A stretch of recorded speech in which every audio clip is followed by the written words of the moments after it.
Hello, my friends. In honor of my friend Paul Barrett's birthday, I thought I would record this little video. I'm going to go uber meta here because I am going to answer a question that has been on a lot of people's minds now for quite a while, which is just what is the album The Girl is Crying in Her Latte really all about? Now, a lot of people have looked at this album and given different interpretations, but I believe the answer comes from just a few clues that are interspersed throughout the album. And Paul, I've had these thoughts for a while, but in honor of your birthday, I decided to put them together. So here we go. Here's how you find the clues to the meaning of the album The Girl is Crying in Her Latte. Basically, there's about a half a dozen of the songs that have a similar device when they end, which is that the music comes to an end and then there's Russell's vocals just laying out one line with just minimal amount of music or no music at all, or in the case of one song with marching or goose stepping. And we'll come to that because it's significant.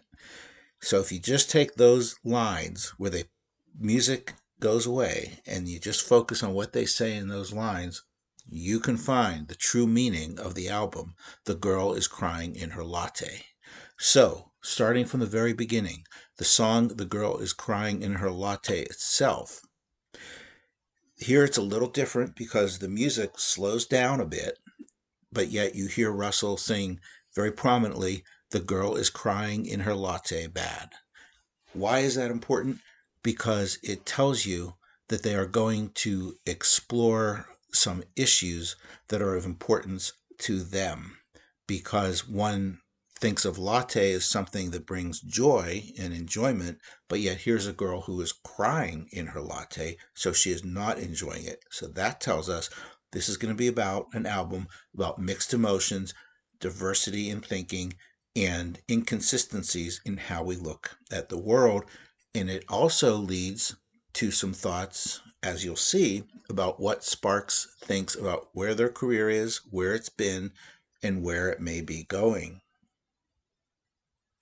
Okay, so let's go to the next song, the first song, really, where you have that absolute ending, and that is You Were Meant for Me. And you hear Russell say, turn the pages, turn the pages, turn the pages. How does this all end? He's asking the meta question for a couple of guys who are in their 70s who are trying to figure it out and are looking back on their career and figuring out where are they really going from here. Whether you think it's about the music or whether you think it's about everything they do as Sparks in general, clearly they're asking the question, how does this all end? Fast forward to Not That Well Defined. Now you're getting a little bit introspective. And Russell sings, things are either black or they are white. Things are either right or they are wrong. I'm at a loss.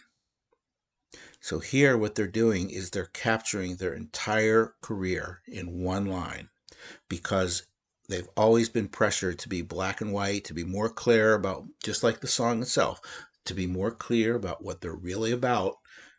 And yet they weren't ever able to really fit in when they did it. I'm at a loss. Those four words are very prominent. But, so what that suggests is that they're at a loss. That means they're at a decision point. Perhaps this is after Big Beat. Perhaps this is later on in their career when they're trying to figure it out and decide whether they want to continue to be just a regular pop band or whether they have higher aspirations, whether they want to sell records or whether there's something else in mind for them. And so the next song where you hear this break is we go dancing and you hear these goose steps. You don't hear music, we hear goose steps, but this implies a lot of pressure on them, and it implies that there's forces approaching them and pressuring them to make some kind of decisions. It's just boom, boom, boom, boom coming down on them, and they have to make a decision. What are they going to do with their career? They tell us that in the song When You Leave. What are the words that come out right at the very end? I'm going to stay. And that's exactly what they did. They stayed and they became Sparks, and they became the entity that they are to this very day. So, skip ahead now to they've made their decision, right?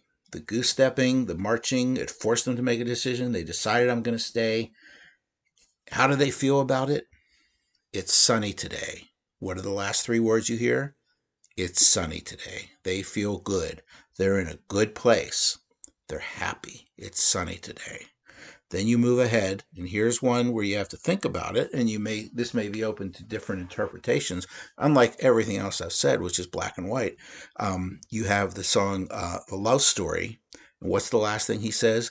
Ain't my thing, it's her thing. What are they saying there? They're saying, yes, we've made our decision. We're happy about it. We accept that sparks are not for everybody. It's my thing. It's her thing. It ain't my thing. That's what people say about sparks. I've heard it all my life. So this is what I believe very important to their part of the commentary, because they have accepted that they are not for everybody and they are okay with it. They are no longer just going to go out there and try to sell as many records as they can. And then they sum it up in two other songs. It doesn't have to be this way, but they say it's okay. I made my decision. I'm happy. I'll pay for it. I'll pay for it. Those are the last 8 words that come out of that song after the music stops. It's okay. I'll pay for it. I'm good. I was and then look at it in the context of the song. I was good. I was who I am. I'll pay for it. Not a problem. But then they bring it all home in the very last song. Gee, that was fun. And those are the words that come out right at the end. Gee, that was fun. So that's kind of saying we made these decisions. We paid a price for it. Some people liked it, some didn't. But we did it our way, which is so important. That was fun. And that's what the album is all about. This is dedicated to my friend Paul Barrett in honor of his birthday, because he would appreciate this level of analysis. Happy birthday, Paul. You the man.